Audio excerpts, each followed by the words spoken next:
What you're witnessing there is absolute chaos, although not unprecedented chaos in the Al-Aqsa Mosque, with police officers from Israel storming the mosque and injuring dozens upon dozens of worshipers. They fired tear gas, stun grenades, sound grenades as well. Those sound fun.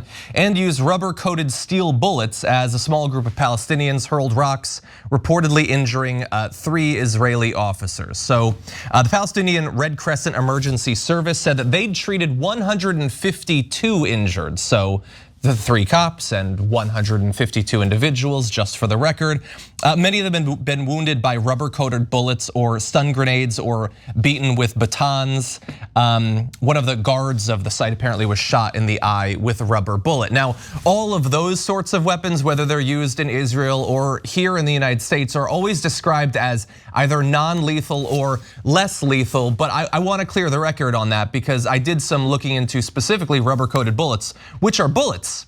Many people forget that. A study by BMJ found that 3% of those shot with rubber bullets in one study were killed by those bullets. 15% were permanently injured. So when you make the choice to storm a holy site during this incredibly rare confluence of you've got Easter, Passover, and Ramadan. It's happening right now. It hasn't happened since 1991.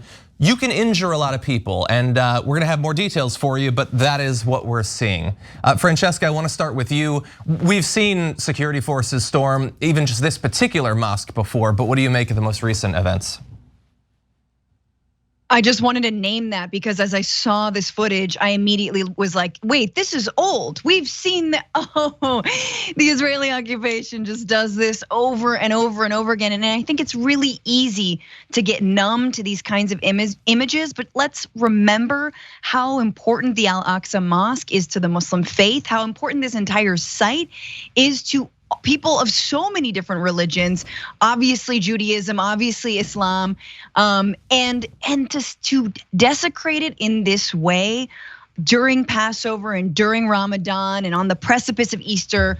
Again, not all Palestinians are Muslim. There's a lot of Christian Palestinians as well, and it breaks your heart. And also, I hate the way that this is always framed by mainstream news, which is always clashes this, clashes that, and it desensitizes us and makes us, think that this is just forever how it's gonna be, and it's all about religion. It's not about religion, it's about land and occupation. This is as sweeps and raids in the West Bank continue, and at the same time that obviously East Jerusalem and cities, towns like Sheikh Jarrah are under increasing military occupation by Israeli soldiers. Whereas like you're saying 152 civilians. Now, of course, anyone who's in this area or anyone who throws a rock is immediately labeled by Israel as a combatant, right? As a terrorist. And so again, that gets so warped. So I would just urge us all to not be desensitized and to understand just how devastating this is and always is. I think Francesca hit on a really great point there with the word clash. Because that's what you saw in headlines all throughout the day, clash, clash, clash. And as she pointed out, they were throwing a couple of rocks. And in return, they get hit with these rubber bullets. They get hit with the tear gas, the stun grenades, the sound grenades, and all of this. This is not some kind of, equal sides here that have engaged in this fighting. These individuals were attacked at this holy site. This was not a clash, it was an attack. And it is sickening to see the media frame it that way. And what's even worse is that had this been probably anywhere else in the world where this is happening, the entirety of the US political elite would be out there condemning these attacks. They would be talking about we need to work, we need to get this peace going. Just almost crickets throughout the day as far as what I've seen. And that is truly disturbing as well, because we send weapons, we send money, we send all of this aid, and this is what it is used for. Yes. And that is truly disturbing, and that's another part of it that we don't get to hammer on enough, and you didn't see it mentioned as far as I saw in any of the stories that I was reading throughout the day about this. So all of the back part here, the backstory just gets totally erased just to say, oh, well, no, this was just a clash at a holy site, 152 people, things are bad. and let's move along to the next story of the day. Yeah, things are bad, but who's to say in what way they're bad, or who individually is bad? Who's to say? Let's clash. It reminds me of about a week ago, I think it was NYPD were chasing someone, and they ran down and killed an unhoused individual. But the tweet said that the van did it.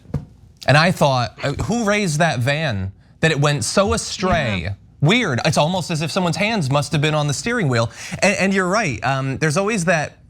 It's so weird that in journalism, like at sites like this, there's always gonna be journalists on the ground, incredibly brave. Some journalists, actually 2 were injured. Mohammed Samrin and Rami Al-Khatib were among the injured at that particular event. So some journalists at the event, incredibly brave. But the farther from the event they are, the more cowardly they are. I mean, we're not gonna be there. We're not even going to assert what happened or who might be at fault. And I've often noted, whenever there's a clash that goes on for a few weeks, let's say hypothetically that like Hamas fires a bunch of like rockets at Israel and then Israel does strikes, you're always gonna get 2 statistics: the number of Palestinians who were killed and the number of like the pieces of ammunition that were fired at Israel. Because there's no balance otherwise. If you were to talk about the casualties, I mean, it looks really unequal. So you have to talk about the attempts, obviously. It's the way that the scales are biased there. Yes, we hear the rockets have been fired, but yeah, how many people did they actually kill? What kind of rockets are these?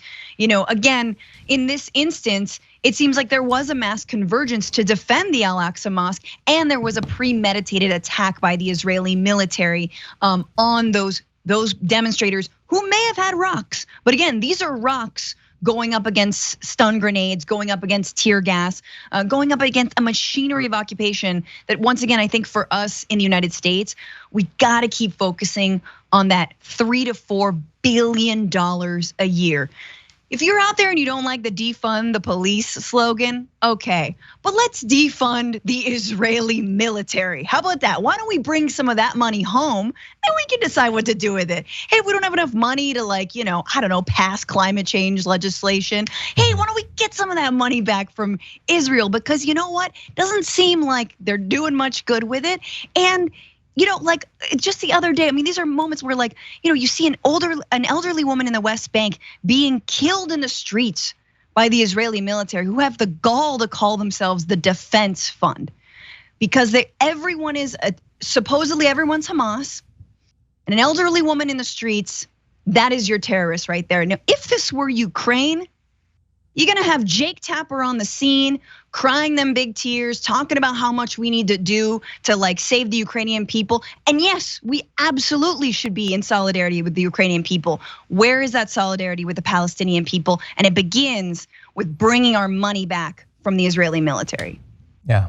100%, and at the very least, over the past few weeks of the clash, 15 Palestinians have been killed. The number could well be higher by now. Many detained, arrested, including literally hundreds in the aftermath of the video that we've already shown you. The director of the mosque, by the way, had this to say: "What happened today is an attack on all peaceful worshipers. This was a barbaric, premeditated attack on worshipers." And it was a barbaric, premeditated attack that, as we said earlier, we have seen before. This is the sort of thing that, like, it's not lost on them that this is an incredibly critical time in terms of some of the most major religions in the world, and they're doing it at this particular time. Really fast, just to buttress some of the earlier points you were making, let's jump to this tweet from the Associated Press. This is how the media presents this sort of thing. Breaking: clashes between Israeli police and Palestinians at the Al-Aqsa Mosque, a major holy site in Israel, have wounded at least 20 Palestinians. It's of course much higher than that now. It was not immediately clear what sparked the violence. I love that. And we can't make any guesses either. We can't make anything based on the immediate history, the medium or long-term history there. Every one of these incredibly repetitive instances is a totally unique flower, and we have no idea what led to any of it. And Jerusalem now comes, thankfully, after Israeli-Palestinian clashes. Yes, it was a clash there. It's like, I mean, like a demolition ball going through a wall technically is a clash. It gets dusty as it goes through. It's just this bizarre feigned objectivity. I find it so annoying. Farron, what do you think? Well, it's like framing January 6th as, oh, these MAGA rioters clashed with Capitol windows. They clashed with doors that had been barricaded. That, the media is always so quick to try to not seem like they're taking sides that they end up coming across as plain old stupid. And that is what most of the media today has become, just straight up stupid. And I think we just need to call it what it is, because they're not giving us the full story. They're so desperate for this balance that they can't even tell a story anymore. And that's what's happened for far too long, especially in that area of the world where most people have no idea. As Joe pointed out earlier, talking about, well, the rockets were fired. But then what happened? Right. Something happens after a rocket's fired. And if it was, total widespread devastation, don't you think you'd include that in their story? Yeah. Well, you don't, because we all know, we don't all know, and that's the problem. We don't all know the end of that story. People just see the first half of it, think, oh my God, you've got these terrorists out there terrifying these poor Israelis that are clearly the victims based on these headlines that I skimmed over and didn't bother to click on anything. But even if I had, they weren't gonna tell me the story anyway, because the media is just straight up stupid. Yeah. And look, like I always give the caveats when we talk about Ukraine and Russia, which we're going to in a little bit. I don't want the rockets to be fired, let alone to ever hit anyone, as they rarely but sometimes do. I don't want the police. I don't want the Israeli, security forces to get injured. I think a great way to not get injured is to not be there attacking yet another mosque. I don't want anybody on either side, and same as in Ukraine and Russia, but.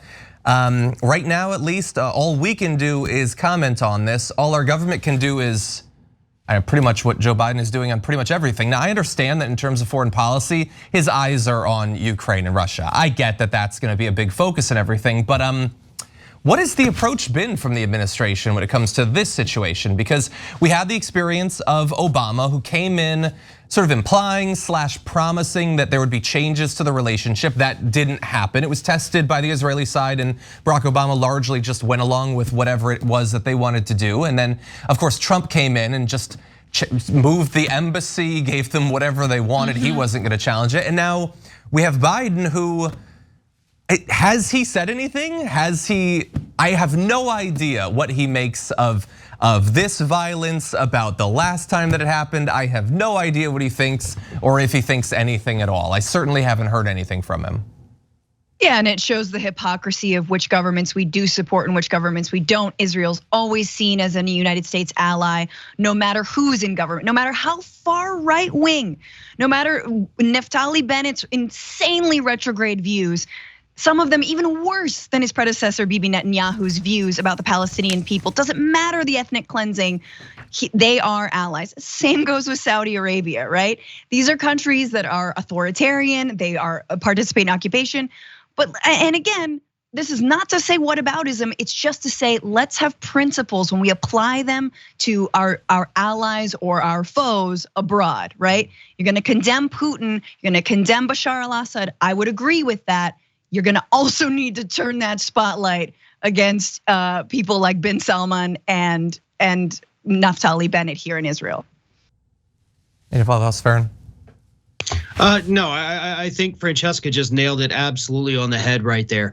We look the other way when these atrocities are committed by our so-called allies. And of course, the reason for that is it's big money over there. Right? They're gonna buy our weapons. We're gonna sell them millions and millions or even billions of dollars worth of stuff that they then use, of course, to go kill people. And in some cases, it's used to kill Americans, but we don't care because we get lots of money from them. So we overlook all of the atrocities they commit. We overlook, the fact that they are committing these horrendous crimes against innocent people, bombing school buses. We're cool with that, because you're gonna buy a lot of our weapons, and that's gonna make us a lot of money. Thanks for watching The Young Turks, really appreciate it. Another way to show support is through YouTube memberships. You'll get to interact with us more. There's live chat emojis, badges. You've got emojis of me, Anna, John, JR, so those are super fun. But you also get playback of our exclusive member-only shows and specials right after they air. So all of that, all you gotta do is click that join button right underneath the video. Thank you.